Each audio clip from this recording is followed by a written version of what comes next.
উদ্যোগে শুরু হওয়া হর ঘর তিরঙ্গা কর্মসূচি আগামী 9 থেকে 17 আগস্ট দেশ জুড়ে পালিত হবে। স্বাধীনতা দিবস উপলক্ষে দেশের প্রতিটি নাগরিককে বাড়িতে জাতীয় পতাকা উত্তোলনের আহ্বান জানিয়েছেন কেন্দ্র সরকার। এই ঘোষণার পর থেকেই দক্ষিণ 24 পরগনার মহেশতলা সহ পাথর প্রতিমার দিগম্বরপুর চন্দননগর এলাকায় পতাকা তৈরির কারখানাগুলিতে বেড়েছে কর্মব্যস্ততা। সকাল থেকে গভীর রাত পর্যন্ত সেলাই মেশিনের শব্দে মুখর হয়ে উঠেছে কারখানাগুলি। কারিগরদের কথায় কর্মসূচির ঘোষণা হওয়ার পর জাতীয় পতাকার চাহিদা হঠাৎ করেই অনেক বেড়ে গিয়েছে। নির্ধারিত সময়ের মধ্যেই সমস্ত অর্ডার সরবরাহ করতে অতিরিক্ত সময় কাজ করতে হচ্ছে তাদের।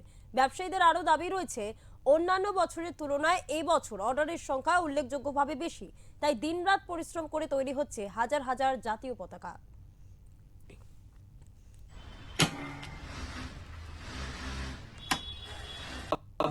মানে কি রাতের ঘুমও হারাম হয়ে যাচ্ছে, খাওয়া দাওয়াও হারাম হয়ে যাচ্ছে।